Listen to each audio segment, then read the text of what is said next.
Take a slow breath in and let it go. Tonight's episode is one of those true crime stories for sleep that feels quiet, snowy, and unresolved. This is the story of Maura Murray, a real disappearance, a real winter night, and a mystery that has never been solved. Part 1. A winter evening in New Hampshire, February 9th, 2004. It's cold in Haverhill, New Hampshire. Snow lined the narrow rural roads. The sky was already dark by early evening, the kind of darkness that feels heavier in winter. At approximately 7:27 p.m., a local resident named Butch Atwood noticed a car off the side of Route 112. It had hit a snowbank. The car belonged to 21-year-old Maura Murray, a nursing student at the University of Massachusetts Amherst. When Butch stopped to help, he saw a young woman inside. She appeared shaken, but not seriously injured. He offered to call the police. She declined. She said she had already called AA. But there was no cell service in that area. Butch drove home and called police anyway. When officers arrived, about 10 minutes later, Maura was gone.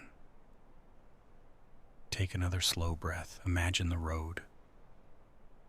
Snowbanks rising quietly on either side. No streetlights, no traffic. Just cold air and silence. Part 2. The timeline. Police arrived at 7:46 p.m. The car was locked. Inside they found a rag stuffed into the tailpipe, printed MapQuest directions, school books, personal items, boxes of wine. The rag in the tailpipe was strange. Maura's father later said he had told her to put a rag there temporarily to reduce smoke from engine trouble. So maybe that wasn't suspicious. But the bigger question was, where did she go in less than 10 minutes on a freezing February night? The temperature was below freezing. Snow was deep. And there were no clear footprints leading away from the scene. This is why this case remains one of the most discussed true crime stories for sleep in American history, because it feels so close, so solvable, and yet so distant. Part 3. The days before. In the days leading up to her disappearance, Maura's behavior seemed unusual. She had emailed professors claiming there had been a death in her family. There hadn't. She packed some belongings from her dorm. She withdrew nearly all the money from her bank account. About $280. She purchased alcohol, and she searched online for directions to Vermont and New Hampshire. But she didn't tell anyone exactly where she was going. No confirmed lodging, no confirmed meeting. Just driving north. Alone. Take a slow breath. The road stretches ahead. Snow falling softly. Headlights cutting through darkness. Part 4. The first crash. 2 days before the New Hampshire accident, Maura had another crash, this time near her father's car in Massachusetts. It was around 3:30 a.m. No one was hurt, but it raised questions. Was she distracted? Was she overwhelmed? Friends later described her as smart, athletic, disciplined. She had been a standout high school runner. She had attended West Point briefly. But there were also reports of pressure, credit card issues, possible academic stress. Still, none of it clearly explained walking away into freezing wilderness. Part 5. The Search. Within days, search dogs were brought in. They tracked Maura's scent about 100 yards down the road. Then the scent stopped, as if she had entered a vehicle. This detail changed everything. Did someone pick her up? Was it voluntary? Was it forced? No one knows. Residents in the area reported no screams, no suspicious vehicles clearly identified, just a quiet winter road. Breathe in slowly, let the stillness settle. Part 6. The theories. Over the years, many theories have surfaced. She succumbed to the elements. She accepted a ride from a stranger. She planned to disappear intentionally. Foul play occurred after pickup. Search teams combed the woods repeatedly. Years later, still nothing. No confirmed remains. No clothing. No definitive trace. In rural New Hampshire wilderness, snow and time can hide. Part 7. The human side. Maura's family has never stopped searching. Her father, Fred Murray, has pushed relentlessly for answers.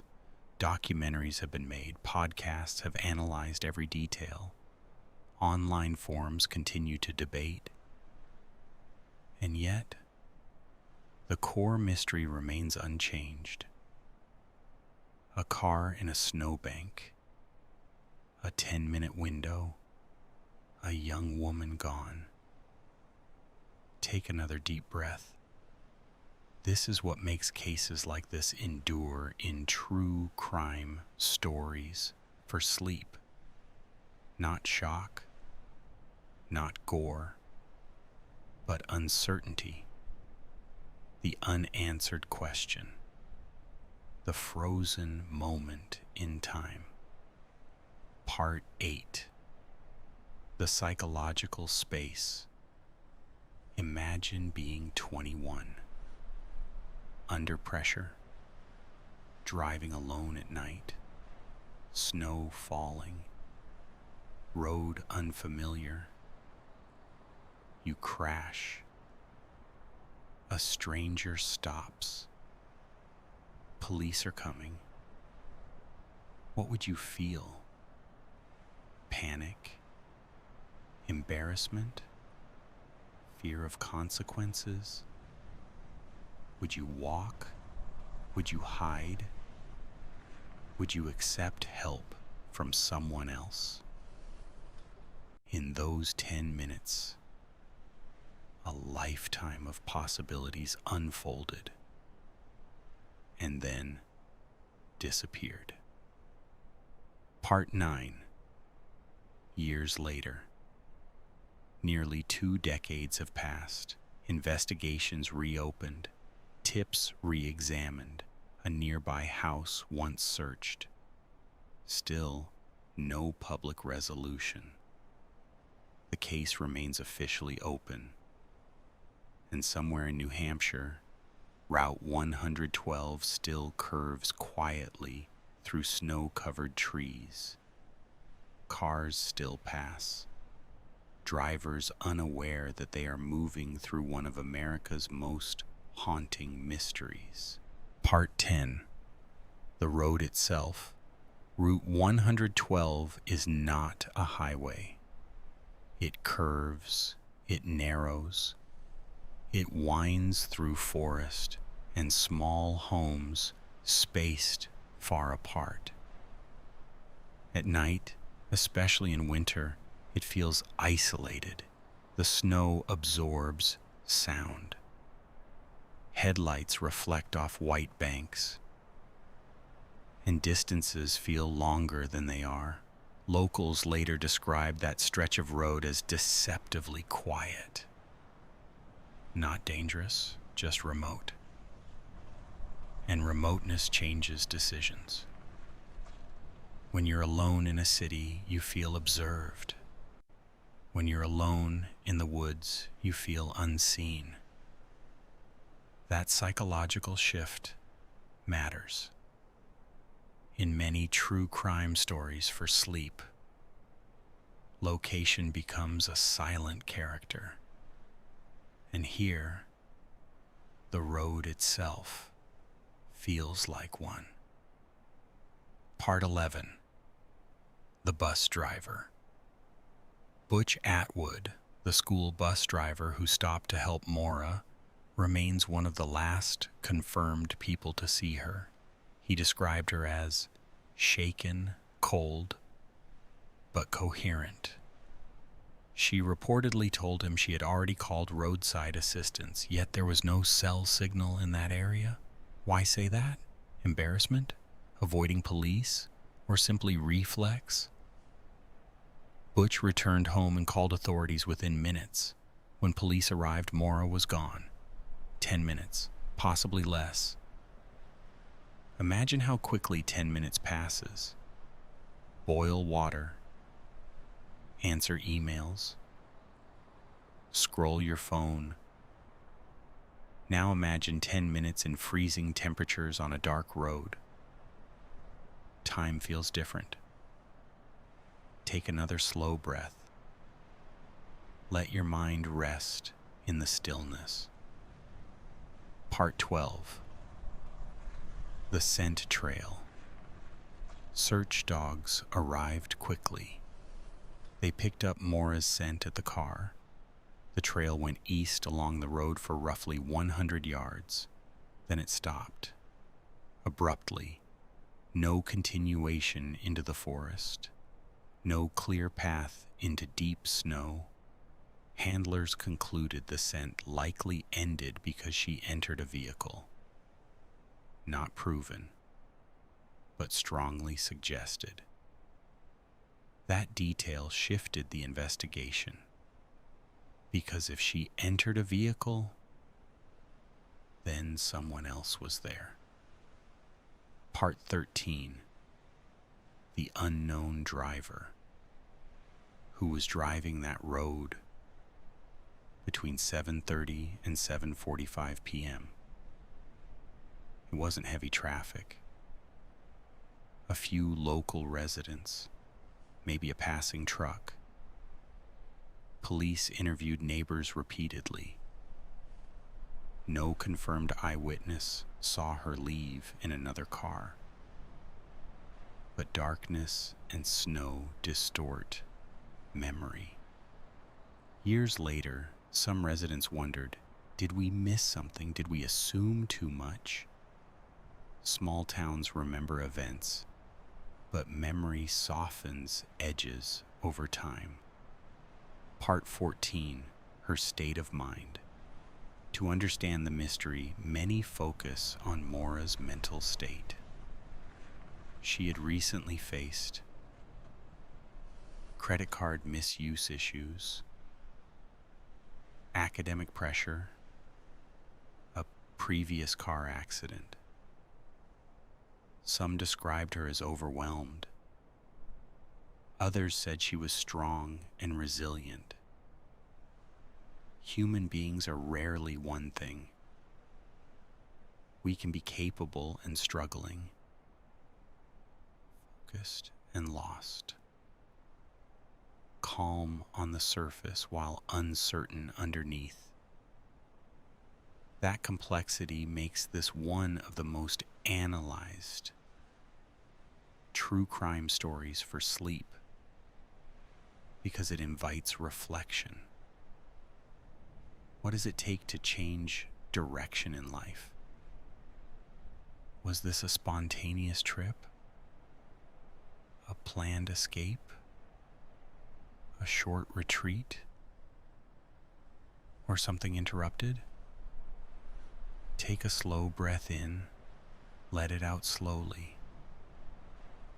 There is no rush here, only quiet thinking. Part 15, The Rag in the Tailpipe. One small detail that captured attention, the rag in the tailpipe. Police initially found it suspicious. Later, her father explained he had advised her to place a rag there temporarily due to engine smoking issues.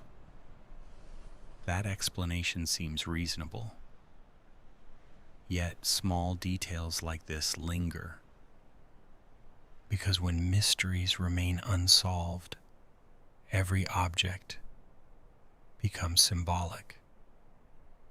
The rag, the wine, the printed directions, the unfinished semester, all pieces of a puzzle that never fully connects.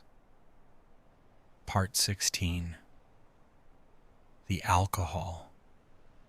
Inside the car were boxes of wine, some open, some spilled. Police believe she may have been drinking prior to the crash. If true, that introduces another factor: fear of legal trouble. If she had been drinking and had already experienced a prior accident days earlier, she might have panicked. She might have wanted to avoid police contact. That alone could explain walking away briefly, but it does not explain never being seen again. Part 17, The Wilderness. Theory. One theory suggests she wandered into the woods to avoid police. In winter, forests in New Hampshire are dense and unforgiving. Snow can conceal a body quickly. Search teams covered miles. Helicopters, infrared scans, volunteer searches, repeated over years. Nothing confirmed. Some argue she could still be undiscovered. Others say the search radius was too thorough. In true crime stories for sleep, nature often holds secrets longer than people do. Take another slow breath. Feel the cold air in your imagination. White trees, muted sound. Part 18, The Pickup Theory. If she entered another vehicle, was it voluntary or not? There were no reports of struggle. No screams heard. No tire marks indicating sudden movement. If someone offered a ride, it may have appeared normal, a simple act of roadside kindness. But strangers on rural roads carry uncertainty. And uncertainty leaves space for possibility. Part 19, The Dorm Room. Back at her university dorm, investigators found packed boxes, some items removed from walls, artwork taken down. Was she preparing to transfer, take a break, start over somewhere else? Or was it simply mid-semester organization? Interpretation depends on perspective, and perspective shifts with time. Part 20, The Years Passing. Years passed, the case gained national attention. Television specials, podcasts, online forums dedicated entirely to her disappearance. People mapped coordinates, replayed timelines, measured distances in minutes. Yet the core remains unchanged. A car, a short interaction, a disappearance. Take take a slow breath again. Notice how the story never becomes loud. It stays quiet. That's why it fits among true crime stories for sleep. Because the mystery hums softly. Part 21. The emotional weight. For her family, time did not soften anything. Her father continued searching wooded areas personally, following leads, requesting new searches. Hope can be persistent, even when evidence is not. For families of the missing, there is no clear ending, no confirmed grief, just open space. And open space can feel endless. Part 22. The 10 minutes revisited. Let's return once more to that 10-minute window. 7:27 p.m. Crash. Short conversation with bus driver. Police called. 7:46 p.m. Officer arrives. Somewhere inside that narrow space, a decision occurred. Step into woods, hide temporarily, enter another car, run, walk calmly. Those 10 minutes have been replayed thousands of times by investigators and strangers alike. But time does not replay in reality. It moves forward once and then becomes memory. Take a deeper breath now. Allow the scene to soften. The snow fades, the road empties, the lights dim. Final reflection. Nearly 2 decades later, the disappearance of Maura Murray remains unsolved. It stands as one of the most haunting true crime stories for sleep, not because of violence, but because of absence. No confirmed crime scene, no confirmed suspect, no confirmed ending. Just a winter road holding its silence. And somewhere in New Hampshire tonight, Route 112 still curves through the trees. Cars pass, snow falls, wind moves across empty fields. And the question remains, what happened after the bus drove away? Take one final slow breath. Let the cold night drift further away. Let the unanswered question rest. And allow yourself to sleep. Part 23. Reconstructing the Night. Let's slow everything down. February 9th, 2004. It is 7:20 p.m. Maura is driving along Route 112. The road is dark. Snowbanks rise high on either side. Her headlights reflect off white drifts. The air inside the car is likely warm. The radio may have been on, maybe low, maybe off. We do not know what she was thinking. But we know this. She was alone. Then, impact. Not a violent collision, more of a slide into a snowbank. The kind of winter accident many drivers experience. Her car is angled slightly, steam possibly rising faintly from the hood. The world outside quiet. What happens next unfolds slowly. And slowly is important. Because decisions made in calm panic are often misunderstood later. Take another slow breath, feel the cold air outside the car, the quiet pressing in. Part 24. The psychology of leaving a vehicle. Experts often say most missing persons cases are not cinematic. They are ordinary moments that become irreversible.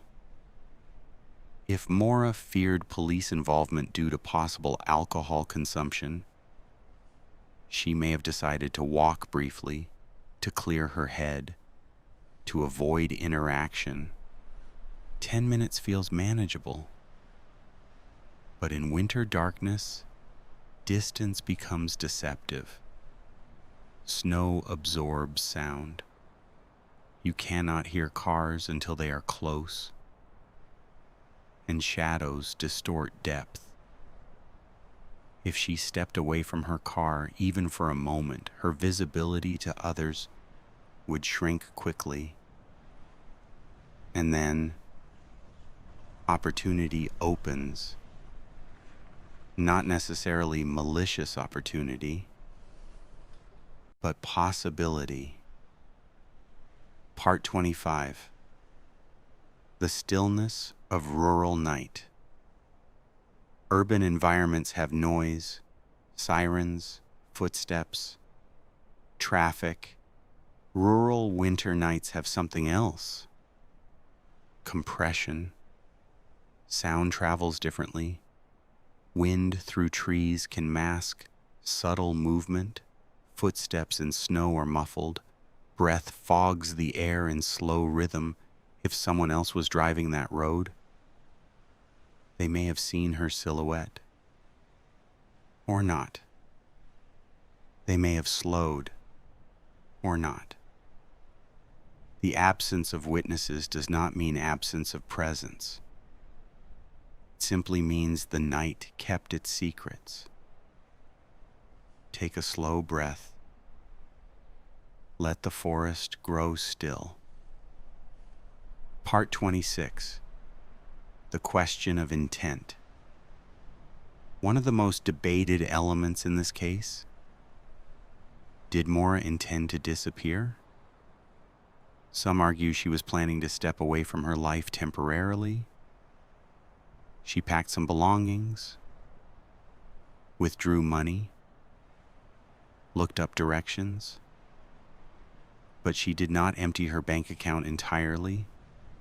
She left many personal items behind, and there was no confirmed plan of long-term relocation. Intent is difficult to measure, especially in young adults navigating stress. A short trip north could mean a break, a reset, time alone. It does not automatically mean vanishing forever. Part 27. The role of chance. In many true crime stories for sleep, chance is the quiet architect. What if the crash happened 5 minutes earlier? What if traffic was heavier? What if the bus driver had insisted she sit inside his warm vehicle? What if police arrived 2 minutes sooner? Tiny shifts in time create entirely different outcomes. This case sits precisely on that fragile edge between ordinary winter accident and permanent disappearance. Take another breath, slow and steady. Part 28. The search years. Later. Over time, search teams returned. Volunteers walked through forests in organized grids, each step deliberate, listening for disturbance, looking for fabric, metal, bone, nothing confirmed publicly. New Hampshire's wilderness is not endless, but it is complex. Terrain dips and rises, snow melts and refreezes. Animals move through areas. Evidence can shift. But decades without discovery leave investigators divided. Some believe she is still somewhere in the woods. Others strongly believe she left the immediate area in a vehicle. Both theories exist in uneasy balance. Part 29. Memory distortion. Witness memory is not static. It evolves. The bus driver's recollection, residents' accounts, passing motorists. Over years, repetition reshapes details. That does not imply dishonesty.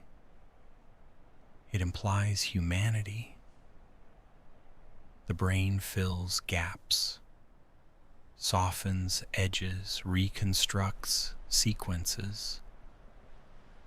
And when a case remains unsolved, every memory carries weight, even when imperfect. Take a slow breath. Let your mind rest gently. Part 30. The emotional atmosphere. Cases like this endure because they are relatable. No confirmed crime scene, no confirmed suspect. Just a moment of transition. A young woman between college semesters, between expectations, between stress and independence. Many listeners identify with that in-between stage. That is why this case remains one of the most discussed true crime stories for sleep. It invites reflection rather than fear. Part 31. The road today. If you drive Route 112 today, you will not see markers, no flashing signs, just trees, snow in winter, green canopy in summer, homes scattered quietly, but locals know, they remember, not with drama, but with a subtle awareness that once on this stretch of road, time broke open for 10 minutes and never resealed.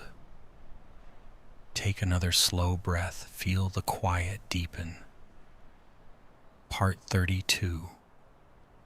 The unfinished narrative. Human beings prefer endings. Arrests, discoveries, closure. This case offers none publicly confirmed. And unresolved narratives occupy more mental space than resolved ones. That is why decades later people still revisit timelines, recalculate walking distances, analyze temperature charts, because unfinished stories create echo. Part 33. The family's persistence. Maura's family has continued advocating, searching, requesting updates. Their endurance is steady, not loud, just consistent, and that quiet persistence mirrors the case itself. Steady, unresolved, present. Take one deeper breath, longer this time, let it out slowly. Part 34. The nature of disappearance. Disappearance is different from confirmed crime. It creates suspended reality. The missing person exists in two spaces at once: possibility and absence. Every ring of a phone could mean something. Every unidentified discovery could reopen hope. That emotional limbo is heavy, yet invisible to outsiders. Part 35. Returning to the beginning. Let's gently return once more. A car in a snowbank, steam in cold air, a bus driver offering help, a young woman declining, a short drive home, a call to police. 10 minutes, a patrol car arriving, An empty scene, snowbanks reflecting headlights, no footprints clearly leading away, and the forest standing still. Part 36. The weight of cold. Cold weather changes human behavior. In freezing temperatures, decisions narrow. The body prioritizes warmth, shelter, movement. If Maura left her vehicle on foot, she would have felt the cold quickly, even with a coat, even with adrenaline. Within minutes, fingers stiffen, breath shortens. Thinking becomes sharper in some ways, but more urgent. Would she walk toward light? Toward a nearby house? Toward the direction she had been driving? Or simply away from the crash scene? Cold compresses time. 10 minutes outside in winter darkness can feel like an hour. And in that compression, choices become irreversible.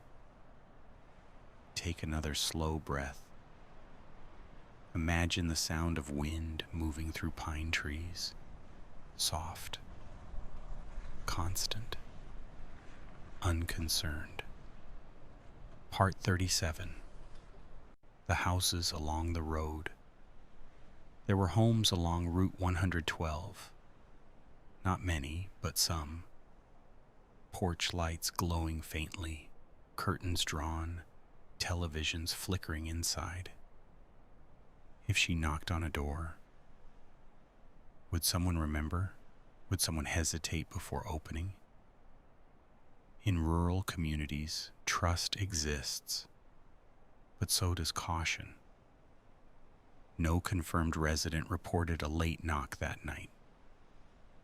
Yet memory is fragile, especially when nothing seemed urgent at the time. No missing person alert had been issued yet. No sense of danger. Just another winter evening. Part 38. The concept of vanishing points. Investigators often speak of vanishing points, a place where confirmed evidence ends. In this case, the vanishing point is precise. The crash site. Everything beyond that point becomes theory, speculation, reconstruction, and reconstruction always carries distortion. This is why the case remains one of the most revisited true crime stories for sleep. Because the vanishing point is so small, so defined, yet what lies beyond it remains invisible. Take a slow breath in. Let the forest darken gently. Part 39. Time as an opponent. In missing person cases, time is rarely neutral. It either reveals or conceals. The first 24 hours are critical, the first week decisive. Years later, evidence erodes. Witnesses move. Landscapes change. New construction alters terrain. Memories fade at the edges. And yet this case refuses to dissolve completely. It lingers. Because no clear conclusion replaced the question. Part 40. The online community. In the years following her disappearance, online communities formed. Forums dedicated to analyzing every detail, mapping satellite images, discussing psychological profiles, replaying interviews. Some theories are grounded, some speculative, but all reflect the same thing: a collective discomfort with uncertainty, When stories remain unresolved, people lean closer, not to sensationalize, but to understand. Take another slow breath. Feel the calm rhythm of thought. Part 41. The landscape in spring. Imagine the same road in spring. Snow melted, mud replacing ice, bird song in the trees. The crash site no longer dramatic. Just another bend in the road. That seasonal shift is striking because the disappearance is frozen in winter memory. But the land itself continued. Seasons turned, leaves fell, snow returned. Years passed. The forest did not pause. Only the narrative did. Part 42. The simplicity of the scene. What makes this case uniquely haunting among true crime stories for sleep is its simplicity. No confirmed struggle, no confirmed suspect, no confirmed weapon, just a car, a short conversation, a disappearance. Simplicity leaves room, and room invites imagination. But imagination must be handled carefully, because mystery does not equal violence. Sometimes mystery equals misdirection or tragedy hidden by environment. Take a deeper breath. Let the stillness widen. Part 43.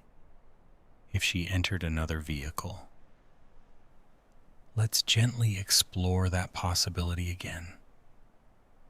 If she entered a passing car, was it planned? Unlikely based on available evidence? Was it opportunistic?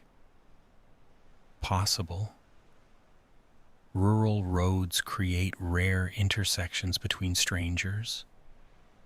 One vehicle passes, another slows. A brief exchange, a decision made in seconds. The problem is this: there is no confirmed witness to such an interaction, which means if it happened quietly. And quiet interactions leave little trace. Part 44. The element of pride. Some investigators have suggested that embarrassment may have influenced her decisions. A second crash in days. Possible alcohol involvement.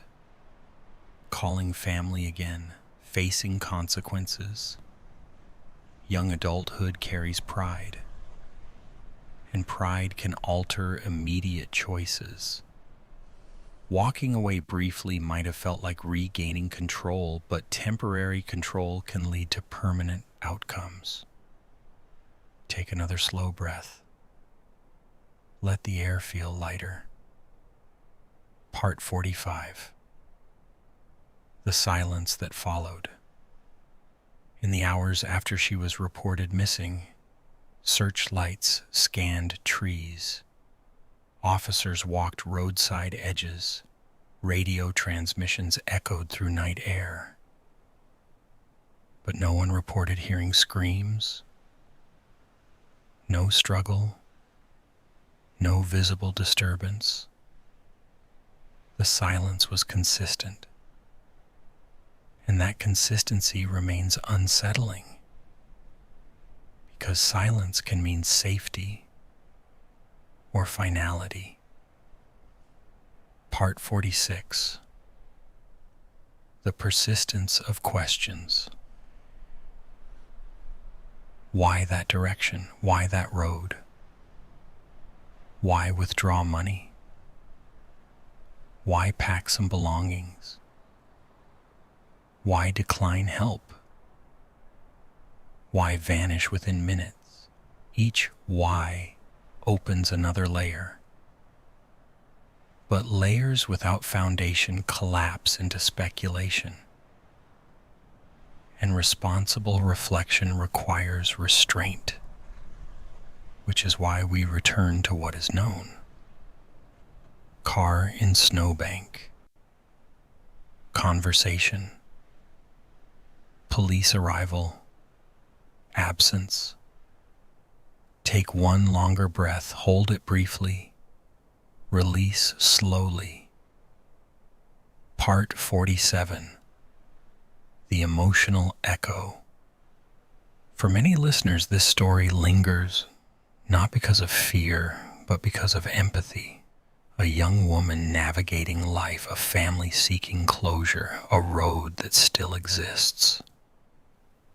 There is something profoundly human about unresolved space. We imagine ourselves in that moment. What would we do differently? Would we make the same choices? Would we trust a stranger? Would we walk into darkness? Part 48. Night deepens.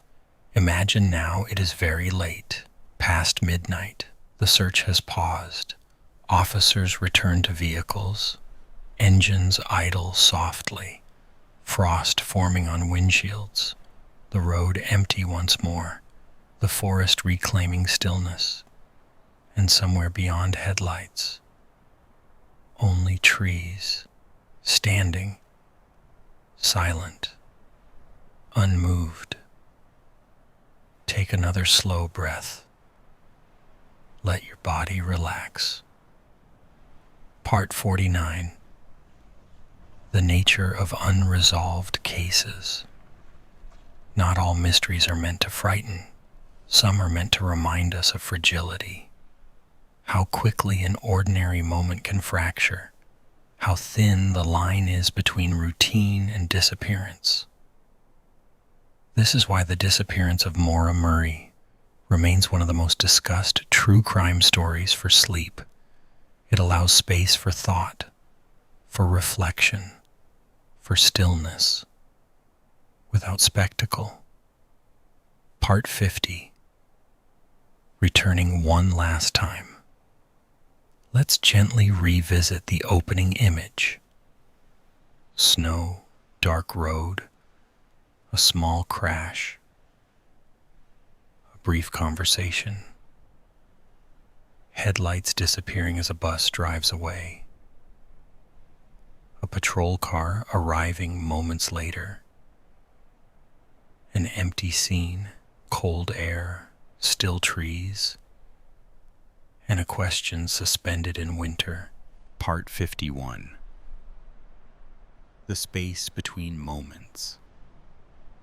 There is something important about space, not physical space, but the space between events, between the bus driving away and the police arriving.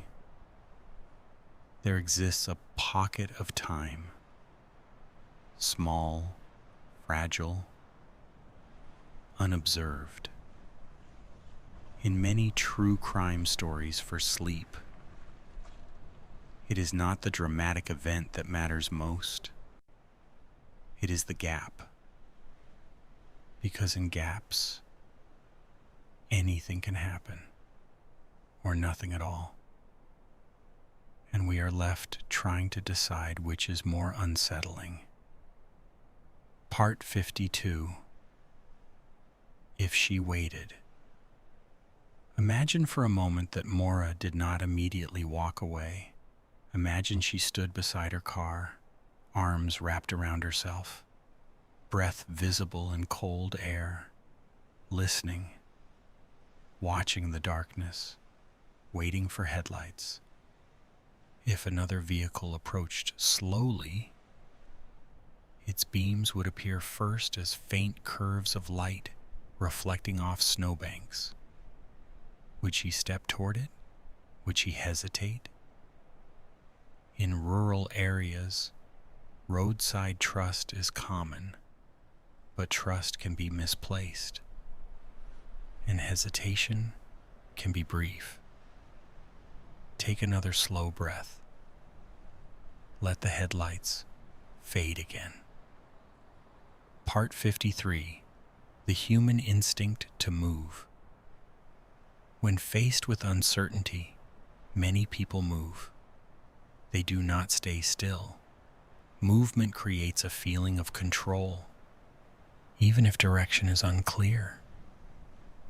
If she began walking east, each step compressing snow beneath boots, the sound would be rhythmic, breathing steady at first, then faster. Walking in snow requires effort. Within minutes, the crash site would disappear behind a bend, and darkness would feel deeper. Part 54. The illusion of distance. In cold weather at night, distances feel shorter than they are. A house that appears close may take 10 minutes to reach. A bend in the road may conceal more than expected. Without streetlights, depth perception shifts. Shadows merge, and the forest feels closer to the road. It is possible that she underestimated the distance to the nearest help. It is also possible she never intended to seek help. Both ideas exist quietly without proof. Take a slow breath in. Let the quiet expand. Part 55. The forest as witness. If forests could speak, what would they say? The trees along Route 112 have stood through storms, through seasons, through decades of passing cars. They witnessed that night. But trees do not testify. They absorb. They remain. Snow settles on branches. Wind moves through needles. And secrets, if present, remain undisturbed. This is what makes wilderness different from cities. In cities, someone always sees. In forests, absence is natural. Part 56. The possibility of accident. There is another theory rarely dramatized, that something accidental occurred after she left the car. A fall, a misstep on uneven terrain. In winter darkness, depth perception falters. Snow can conceal ditches. Frozen streams can appear solid if someone slipped and became injured. In freezing temperatures, survival time narrows quickly. Search teams believe they covered the area thoroughly. Yet terrain can be deceptive. And accidents leave less narrative than crimes. They leave only silence. Take another slow breath. Let the ground level out again. Part 57. The passing years. It has been many winters since 2004. Snow has fallen and melted again and again. Trees have grown taller. Road maintenance has shifted snowbanks in new directions. New residents have moved into nearby homes. Some who live there now were children when it happened. And yet the story remains. Because unresolved moments do not fade easily. They settle into community memory. Quietly. Part 58. Media and memory documentaries revisited the case. Podcasts dissected timelines. Interviews replayed. Every angle explored. But repetition does not equal resolution. It only sharpens the outline of what we already know. Car. Conversation. 10 minutes. Disappearance. Sometimes clarity of outline only emphasizes the emptiness inside it. Take a slow breath. Allow your thoughts to drift gently. Part 59. The emotional temperature. The emotional temperature of this case mirrors the physical temperature that night. Cold, not violent, not explosive, just cold. Cold questions, cold air, cold uncertainty. That emotional coolness is why it fits so naturally into true crime stories for sleep, because it does not shock. It lingers like frost on glass. Part 60. A different angle. Imagine the perspective of a passing driver who did not stop. Perhaps they saw a car off the road but assumed help was coming. Perhaps they noticed a figure walking along the shoulder but did not register it as significant. How many moments in life pass by without being recognized as critical? It is possible someone holds a memory that never felt important enough to report. Memory is selective, and hindsight is louder than foresight. Take another breath. The night deepens. Part 61. The family's long vigil. For families of the missing, time does not flow normally. Every year is both longer and shorter. Birthdays pass. Holidays pass. But the question remains static. There is no ceremony for uncertainty, only endurance. And endurance requires strength. The family's persistence has kept this case alive. Without it, the road might have faded into anonymity. Part 62. The nature of hope. Hope shifts over time. At first, hope looks like rescue. Later, it looks like information. Eventually, it looks like clarity. But clarity has not arrived publicly in this case, which leaves hope suspended. Not extinguished, just waiting. Take a slow breath in. Let the air settle calmly. Part 63. Returning to stillness. We have examined theories, reconstructed moments, imagined possibilities, but now we return to stillness. The road is empty again. Snow rests quietly. No flashing lights, no search teams, just wind, and the faint memory of headlights long gone. Sometimes the most powerful element in true crime stories for sleep is not what happened, but what never resolved. Part 64. Final night reflection. Imagine standing there now, alone, the crash site somewhere behind you, the forest in front, the sky clear and filled with stars, the cold pressing lightly against your coat. Would you walk forward? Turn back? Wait? That question, simple and human, is at the heart of this mystery.